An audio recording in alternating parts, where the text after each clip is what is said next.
Hello po, Fire Sign, Aries, Leo, and Sagittarius. Kumusta po kayong lahat?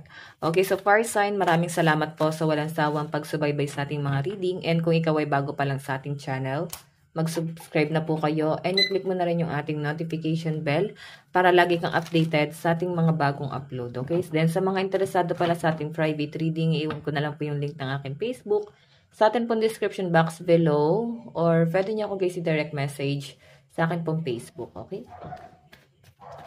Tignan natin.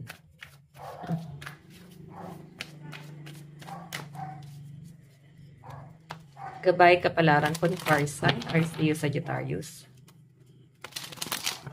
Gabay kapalaran po ni Fire Sign, Aries, Leo, Sag.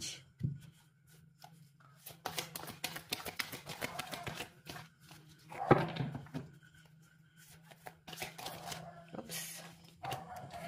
Page of Cups. Pag-a-adjust, no? Actually, parang hindi naman nahirapan ng mga fire sign kung ikaw ay may pag-a-adjust na ginagawa. Nakikita ko na para bang may bagong cycle na nangyayari sa'yo dito. And mas nagkakaroon ka ng mahabang time para sa sarili mo. And yun nga lang guys, kung makita mo, recovery itong nasasagap ko na to. After ng, eto kasi yung tubig emosyon, no?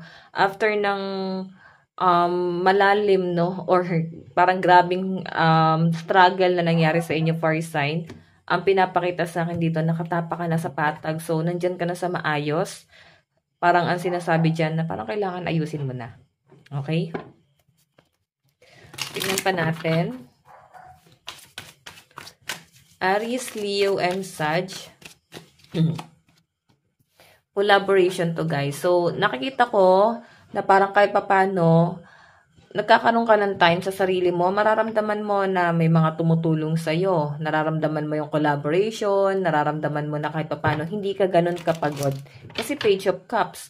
So, kung sabihin natin na dati, grabe yung pagod mo, 100% or sobra pa yung inilalaan mong pagod sa araw-araw ngayon guys, parang 2% na lang. Page na lang to eh. Okay?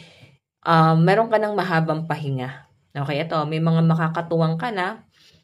Pwedeng sa trabaho, pwedeng sa tahanan. Okay, yung iba sa inyo guys, kung maghahanap ka ng bagong trabaho, feeling ko may tutulong sa inyo. Tutulong sa inyo na ipasok ka siguro ng trabaho. May magpapa-assist. Ayun yung nasasagap ko dyan. Tignan pa natin.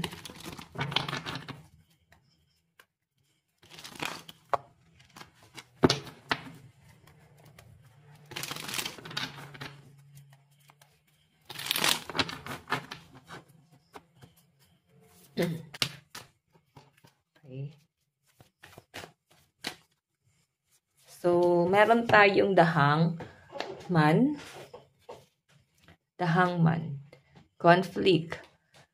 So, ito guys, yung nakikita ko magiging problema lang, no? Like, makaka-feel ka pa rin ng frustration. Yung mga bagay na nakasanayan mo, may mamimiss ka. Ganun yung nakikita ko. Okay, meron ka mamimiss sa sitwasyon mo. Pwedeng sa past. Ngayon kasi guys, may may pag-a-adjust kang ginagawa. Page of Cups. So, kung ano man tong mamimiss mo na to, feeling ko, nakikita mo yung stability mo doon. Sana, parang ganon. Naisip mo na parang doon ka na bumuo ng buhay. Doon ka na nangarap. Doon ka na nagplano. Kasi pang matagalan tong iniisip mo eh. Okay, pero feeling ko namimiss mo to. Kulang sa pagkakaisa siguro, fire sign. Hindi mo naramdaman yung pagkakaisa dun sa lugar na yon. Or sa mga taong nakasalamuha mo. Kung sa trabaho to guys, mararamdaman mo na parang pinatrabaho sa'yo lahat. Okay, hindi mo naramdaman na nagkaroon ng pagkakaisa doon. Okay? Hindi mo naramdaman na para bang may parang tinutulungan ka nila kasi parang ikaw lahat. Okay, walang konsiderasyon yung nasasagap ko dyan, fire sign. Tignan pa natin. So, iba sa inyo, makapagtrabaho ka daw ng maayos dito. Oh. Okay, so ayan, di ba? November na agad, ang bilis, no? Baka iba sa inyo, busy din. Okay, busy. Tignan pa natin. Aries, Leo, Sag.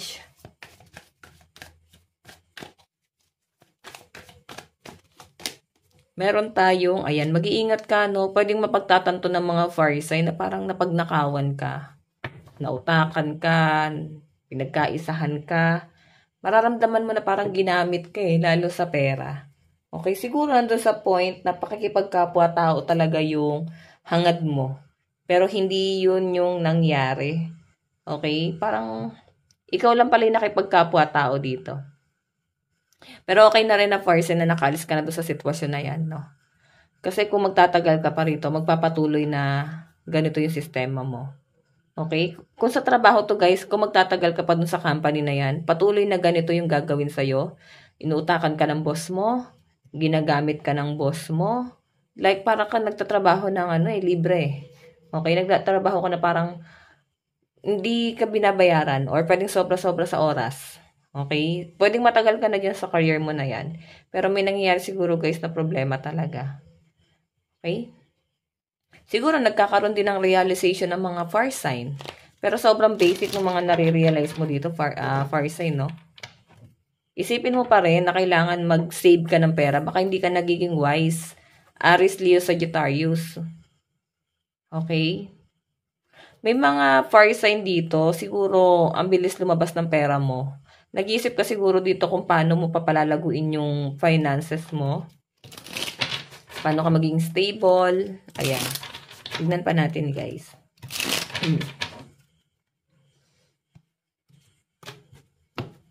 Aries, Leo, Sagittarius.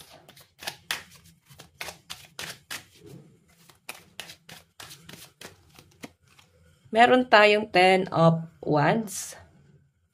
Okay.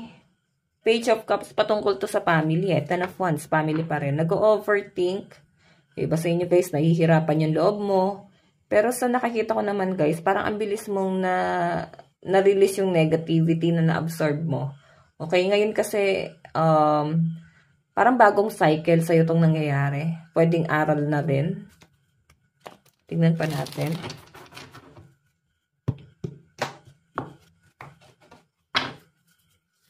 Aries, Leo, Sag. Meron tayo, Ace of Cups. Wow, fulfillment.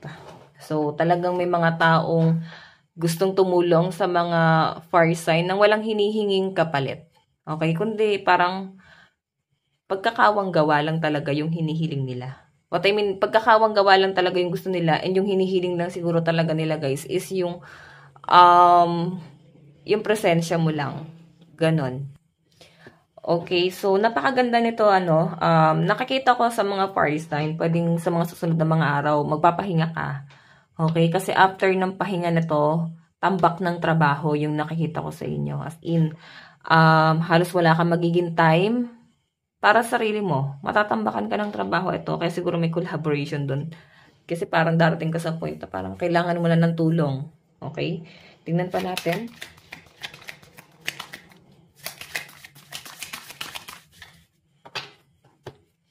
Meron tayong 6 of Wands. So, stability yung nakikita ko. Merong isang tao dito na parang gusto niyang ibigay sa'yo yung stability. Gusto kanya guys ialis dyan sa sitwasyon na kung nasan ka. Pwedeng gusto kang makasama nitong taong to. Pero feeling ko rin hindi niya alam kung paano niya gagawin. Kasi nasa komplikadong sitwasyon kayo. Okay, kung sa love life to, pwedeng meron kang iniisip na isang tao na gustong-gusto mo yung taong yon. Pero mararamdaman mo naman guys na parang di ka pinapansin. Okay? Pero kung ikaw naman guys ay in relationship, so I think etong taong to, medyo stuck siya sa sitwasyon. Di pa niya alam kung paano siya mag-a-adjust. Okay. Tignan pa natin. Okay. Meron tayong Queen of Wands. Queen of Wands. Okay. So, nakikita ko na meron kang i-pursue na passion or mga maling desisyon na gagawin mo sa buhay. Kasi ito, bagay na gusto mong gawin sa buhay mo. So, pag-iisipan mo muna yung mga hakbang na gagawin mo. 7 of Swords, kasi baka mali yung mga magagawa mo sa buhay mo. Okay, baka pagsisihan mo to. So, siguro pwedeng nangyari na siya. Ngayon guys, natuto ka na or dapat natuto ka na. Okay, tignan pa natin. Advice. Meron tayong unexpected guest, someone will be visiting you soon. Biglang may bisita na paparating si fire sign, no? Lucky number mo, 27 and 35. Wait lang, guys. Kukunin natin tong, okay. Okay, tignan natin kanino bang zodiac sign. Sino ba yung mga kadil mo na zodiac sign, okay? Okay, meron tayong Capricorn, Pisces, Libra, Taurus, Aquarius, and Leo. So, baka yan yung mga biglang bibisita sa inyo. Yan yung mga energy. Okay? So, guys, ito lang pong inyong reading. Bukas ulit. God bless and love you all. Bye-bye.